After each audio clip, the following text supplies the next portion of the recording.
Yo, what's up, everybody? I was feeling impassioned because it turns out that 2 out of 3 of you chose not to vote in this Montreal election.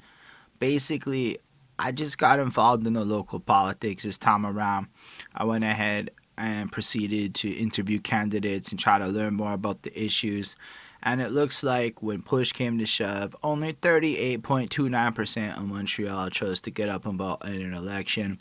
When I run it back to more local, who I care more about, it's 34.18 people who chose to vote for the mayor, which would be a representative of the neighborhood I'm in, which we can say safely is 2 out of 3 of you chose not to vote in this election. And I get it. The stuff's super boring. Everything feels mad, moot, and pointless. And really, who are you voting for? This, that, the next thing. But basically, what everything looked, they scouted out various neighborhoods. And for the most part, Projet Montréal and Ensemble Montréal won everything. That's who won most things. I don't know if anybody in movement won. I didn't see it. A couple of places like LaSalle had like a unified block of voters, and this kind of stuff just matters because I don't know if y'all even know that Montreal be having like a House of Commons type deal where it's like hundreds of people that get elected into office to go debate stuff, and the level of representation for your local region or neighborhood is impacted by the people that get into it. And y'all may not even know it, but Montreal is the only major urban center in North America that adopts a party system like a provincial, state, or federal government. So how this manifests is that every single district in NDG Côte-Neige is represented by a party that has the mayor being the leader of that party. Thus, all decisions getting made is almost kind of like bigger politics where these people don't represent your individual and local district, and they really just kind of flow with the party lines. Now, I can't say definitively that's what's going to happen, but why wouldn't it? There's a bigger party at play. These people aren't just independent solo riders like there would be in other cities. So having this lack of independence involved is actually problematic. Anyway, this was a cut that I inserted into the video. Hopefully the transitions comes back smooth. So if you live in a neglected hood where allegedly the budget issues of stuff like Côte-Neige NDG are off, then you're impacted by this. So how are you impacted? When does it matter? When do you choose to get political with this stuff? When y'all start talking about construction, when y'all start talking about garbage removal? Or did y'all ever think about how elections happen right before it snows so that you don't even think about snow removal? Because these are all issues that impact your day-to-day life, like whether or not there's dope events in your neighborhood, or if people want to invest in cultural things for the youth or whatever. Like, all of this is impacted by the people who manage these projects, who are these elected officials, but they're not even like the whole government.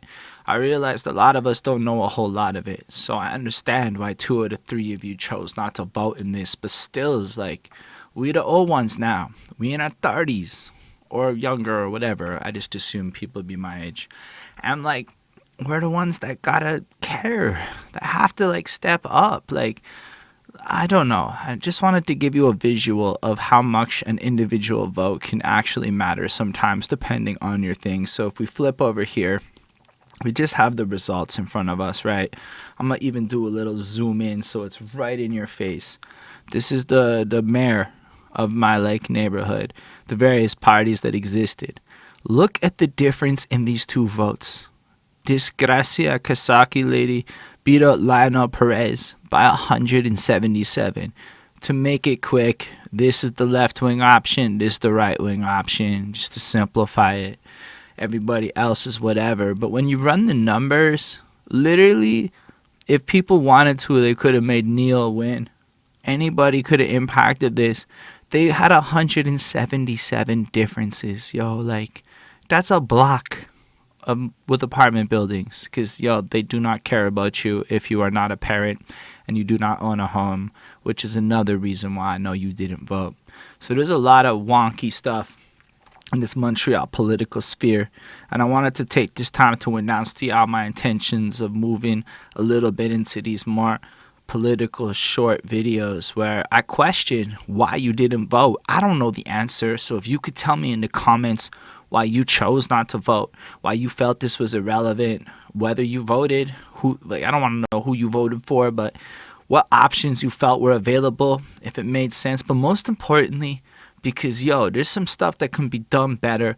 How could these candidates have campaigned in a way that would have made you care enough to vote? Because personally, I'm so disappointed that only 34% of the people out of 94,000 eligible people that could have voted, which is even not as many people, because some of y'all didn't even register to vote or double check that. Like, it's just wild to me how something that's going to impact your life for 4 years, where, like, look, I get it if you're 19 and you don't care, but if you're in your 30s, all you do is complain about this political stuff. So I certainly better not hear any of you complaining about the garbage removal or the traffic or whatever. You didn't even bother to, like, vote.